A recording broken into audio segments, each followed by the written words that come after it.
خواتین کی علمی، فکری اور روحانی تحریریں اب صرف پڑھی نہیں سنی بھی جا سکتی ہے صالحات امریکہ کی آڈیو سٹوریز میں۔ قصہ مختصر نعیم احمد بلوچ۔ جنگ کے اربوں ڈالر اور نظریاتی ترقی کی طاقت۔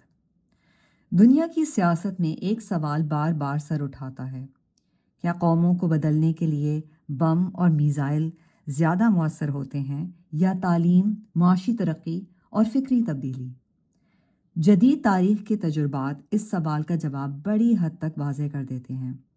جنگیں وقتی نتائج تو پیدا کر سکتی ہیں، مگر پائیدار تبدیلی ہمیشہ نظریاتی اور سماجی ارتقاء سے آتی ہے۔ حالیہ جنگی اخراجات کے اعداد و شمار کو دیکھیں تو اندازہ ہوتا ہے کہ چند دنوں میں ہی اربوں ڈالر کے ہتھیار استعمال ہو جاتے ہیں۔ ایک خبر کے مطابق صرف 2 دنوں میں تقریباً 5 سے 6 ارب ڈالر کے جنگی وسائل استعمال ہوئے۔ یہ رقم چند گھنٹوں میں بارود اور دھماکوں کی صورت میں ختم ہو جاتی ہے۔ مگر اگر یہی سرمایہ تعلیم، صحت، معاشی ڈھانچے اور سماجی اصلاحات پر لگایا جائے تو یہ کئی نسلوں کی تقدیر کو بدل سکتا ہے۔ اسلامی فکر بھی اس حقیقت کی طرف توجہ دلاتی ہے۔ پیغمبر اسلام صلی اللہ علیہ وسلم کے ایک ارشاد کا مفہوم یہ بیان کیا جاتا ہے کہ غربت اور محتاجی انسان کے کردار کو کمزور کر دیتی ہے اور بتدریج اخلاقی بنیادوں کو بھی ختم کر سکتی ہے۔ اس حکمت کو اگر اجتماعی سطح پر دیکھا جائے تو واضح ہوتا ہے کہ جب معاشروں میں محرومی، ناانصافی اور معاشی جمود بڑھتا ہے تو شدت پسندی اور انتہا پسندانہ نظریات کو پنپنے کا موقع ملتا ہے۔ افغانستان کی حالیہ تاریخ اس کی ایک نمایاں مثال ہے۔ 2 دہائیوں تک جاری رہنے والی جنگ میں امریکہ اور اس کے اتحادیوں نے کھربوں ڈالر خرچ کیے، جدید اسلحہ، فوجی طاقت اور بڑے آپریشن کیے گئے۔ انفراسٹرکچر کے متعدد منصوبے بھی مکمل ہوئے، مگر معاشرے کی گہری نظریاتی ساخت میں بنیادی تبدیلی پیدا نہ ہو سکی۔ جب بیرونی فوجی موجودگی ختم ہوئی تو وہی پرانے نظریاتی ڈھانچے طالبان کی شکل میں دوبارہ غالب آ گئے۔ یہ تجربہ اس بات کی یاد دہانی ہے کہ صرف عسکری طاقت کسی معاشرے کے فکری رخ کو مستقل طور پر تبدیل نہیں کر سکتی۔ ایران کے حوالے سے بھی یہی سوال اٹھتا ہے کہ اگر عالمی طاقتیں صرف فوجی دباؤ کے بجائے معاشی ترقی، تعلیم اور فکری مکالمے کے ذریعے سے معاشرے میں تبدیلی کی حکمت عملی اپناتیں تو شاید نتائج مختلف ہوتے۔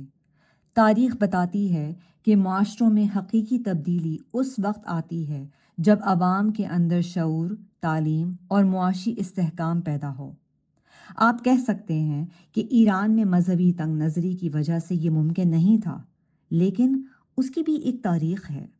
اس مذہبی شدت پسندی کو ہمیشہ عسکری بالادستی سے ختم کرنے کی کوشش کی گئی، مگر نتیجہ وہی کہ مرض بڑھتا گیا، جوں جوں دعا کی۔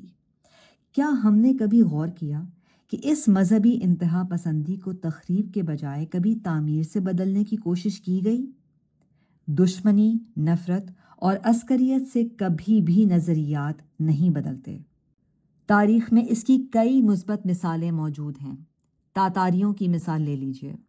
ایک زمانہ تھا جب تاتاری دنیا کے لیے خوف اور تباہی کی علامت سمجھے جاتے تھے۔ ان کی یلغار نے ایشیا اور یورپ کی کئی علاقوں کو ہلا کر رکھ دیا تھا۔ اپنے وقت کی سپر پاور مسلم حکومت کو تباہ و برباد کر کے رکھ دیا، مگر وقت کے ساتھ جب ان اقوام نے علم، مذہب اور تہذیبی اثرات کو قبول کیا تو ان کے معاشرتی کردار میں نمایاں تبدیلی آئی۔ کئی علاقوں میں وہی قومیں بعد میں ریاستی نظم، ثقافت اور علم کی سرپرست بن گئیں۔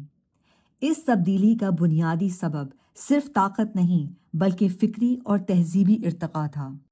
امریکہ کی تاریخ میں بھی ایسے کئی تجربات ملتے ہیں۔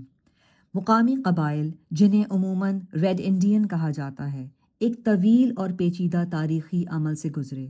ابتدا میں تصادم اور تنازع کی تاریخ رہی، مگر وقت کے ساتھ ساتھ تعلیم، شہری حقوق اور سماجی اداروں کی توسیع نے ان کمیونٹیز کو جدید معاشرے کے اندر اپنی شناخت کے ساتھ آگے بڑھنے کے مواقع فراہم کیے۔ یہ عمل آسان نہیں تھا، مگر اس نے یہ ضرور ثابت کیا کہ سماجی شمولیت اور ترقی کے مواقع کسی بھی کمیونٹی کی سمت بدل سکتے ہیں۔ اسی طرح امریکہ میں افریقی نژاد آبادی کی مثال بھی ایک اہم تاریخی سبق فراہم کرتی ہے۔ غلامی کے دور سے لے کر شہری حقوق کی تحریک تک ایک طویل جدوجہد جاری رہی، مگر جب تعلیم، قانونی حقوق اور معاشی مواقع میں اضافہ ہوا تو اس کمیونٹی کے اندر سے دانشور، سائنسدان، سیاستدان اور عالمی سطح کے رہنما سامنے آئے۔ آج وہی کمیونٹی امریکی معاشرے کا ایک فعال اور بااثر حصہ ہے۔ یہ تبدیلی کسی فوجی مہم کا نتیجہ نہیں، بلکہ طویل سماجی اور نظریاتی ارتقاء کا ثمر ہے۔ یہ تمام مثالیں ایک بنیادی حقیقت کی طرف اشارہ کرتی ہیں۔ قوموں کی فکری سمت کو بدلنے کے لیے بندوق سے زیادہ طاقتور چیز تعلیم، معاشی انصاف اور سماجی مواقع ہوتے ہیں۔ جب لوگوں کو بہتر زندگی کا راستہ دکھائی دیتا ہے تو وہ خود شدت پسندی اور جمود سے دور ہونے لگتے ہیں۔ اسی لیے آج دنیا کے سامنے اصل سوال یہ ہے کہ اربوں ڈالر جنگی ہتھیاروں پر خرچ کیے جائیں یا انسانوں کی ترقی پر۔ اگر انہی وسائل کا ایک حصہ بھی تعلیم، معیشت اور سماجی اصلاحات پر لگایا جائے تو شاید کئی خطے مسلسل کشیدگی اور تشدد کے چکر سے نکل سکتے ہیں۔ تاریخ کا سبق واضح ہے، میزائل وقتی برتری دیتے ہیں، مگر تہذیب اور ترقی ہمیشہ علم، معاشی انصاف اور نظریاتی بیداری سے پیدا ہوتی ہے۔ قوموں کی حقیقی طاقت بارود میں نہیں بلکہ انسانوں کے شعور اور امکانات میں پوشیدہ ہوتی ہے۔ سچی بات تو یہ ہے کہ جو لوگ جنگ کو اپنی پالیسی بناتے ہیں وہ صرف یہ ثابت کر رہے ہیں کہ انہوں نے امن کی طاقت کو دریافت نہیں کیا۔